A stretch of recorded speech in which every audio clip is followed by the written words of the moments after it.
a beautiful venue. So thank you everybody for coming down tonight and joining us downtown. A special thanks to Brian Bolter and the colleagues at Red Wine Bar for hosting us. Thank you.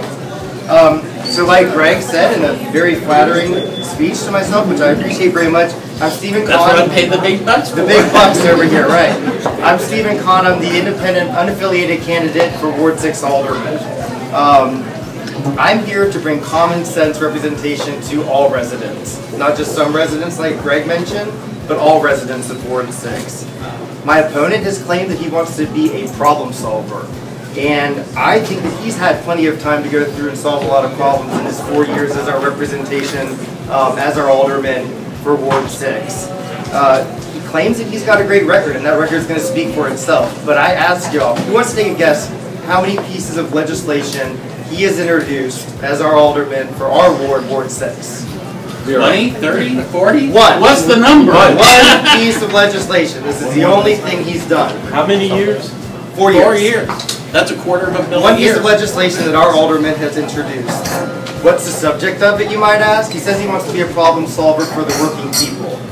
The one piece of legislation that he introduced raised our public fare transportation from $1.50 to $2. Tell me, how is that solving any problems for working people or people with very limited budgets? I think that's a major problem. So his record does speak for itself in the fact that it's time for him to go. As a voter on city council, his record also goes to show that he increased meter parking out front to $2 an hour. That hurts a lot of downtown businesses. DC is $2 an hour. We're not DC. That's 7 minutes per quarter you're getting for parking at a meter in downtown Annapolis. That hurts our visitors, it hurts our downtown businesses, it hurts everything about us. It makes us very, very business unfriendly. Our water fees, he voted to increase them by 121%. We have new stormwater taxes going around. We just now learned that it's not funded any actual improvements, and it's been funding a lot of surplus salaries. They've just now earmarked some of those budgets to go to pay for Spa Creek. So one of the things that hit home for me, and it's kind of my aha moment, I said, wow, you know, our recycling and refuse collection has been reduced by 50%. So I thought, surely our bill would go down by 50%, but it didn't. We're only charged 10% less now, even though we're getting half the city services that we used to. That's one of the things, if you go away on vacation, you come home, you're stuck with an entire garage full of garbage for maybe 2 weeks if you're out on that last collection day. That's a big problem for us. During my opponent's tenure as Ward 6 Alderman, crime in Post 15, which is a lot of Ward 6 and Eastport, is actually up 10%. So while citywide crime is down, we're up 10%. Did anybody hear about the jogger that got mugged up Church and Park this weekend? Beat up, hit in the back of the head, stole his iPhone, there he was left. We have a real problem in Ward 6, and we need representation to get the resources over there to protect us. Everybody drives on our streets, right? Many of them are well past their road surface life. There's a study on Annapolis.gov you can go and look at. Mine, Van Buren Street, is 2 years past already. Yet we're not scheduled to be repaved until 2015, I believe it is. Sidewalks are crumbling. Things are falling apart. You'll remember too, during our last major snowstorm, where was our representation when our streets weren't plowed? We couldn't get to the hospital. We couldn't get to work. We couldn't get to the grocery store. We couldn't do anything. Instead, they were, you know, plowing other areas of the city, but we were just kind of left to be forgotten. If we had strong representation, that'll change. As a private citizen, I've worked really hard with my neighbors. Going through, we had a very disruptive, unsupervised group home in our neighborhood. We put in a lot of calls to our alderman, never heard anything back. We band together as Colony Hills to go forward and work with the Maryland or Anne Arundel County Department of Mental Health, worked with departments of neighborhoods and environmental protections, and we got it taken care of. So the first responders that might not have been available to come to our houses, because instead they were providing supervision to this group home twice a week, that ended. We took care of it, we did it without representation, but we need a strong leader to step in and represent us as our alderman. I'm reinvigorating our neighborhood watch program. I just submitted a grant for the Rotary Club to hopefully get new signs for our neighborhood. I've already done my map that a lot of y'all have seen with the new strategic positions for the neighborhood watch signs throughout our neighborhood. And one of the things that I'm very flattered with is a lot of my neighbors credited me with being a community unifier. They said, you started our Facebook page, you've now started our block parties. We get out almost quarterly, we all bring a covered dish, we all bring food or drink or whatever, and we share and we talk amongst each other. Some neighbors have keys to each other's houses, we watch each other's dog, all that kind of good stuff. So that's the reason for me running. I've got a couple of pledges. I know it's kind of a longer speech, but I appreciate your patience. As your alderman, I pledge to hold bi-monthly meetings. That's one of the most important things that I think constituents and citizens need to hold their government accountable. If anybody knows Jared Lippin, who does a fantastic job briefing his constituents on, this is what's coming up at City Council. This is how I feel I might vote, unless I hear otherwise from somebody else. I'm going to take it a step further, not just put it on a website or an email newsletter. I'm actually going through and host bi-monthly meetings. If it's something like City Dock or Crystal Springs that will affect more people, maybe do them more frequently. As your alderman, I will be opposed to cutting down forests to build new construction projects.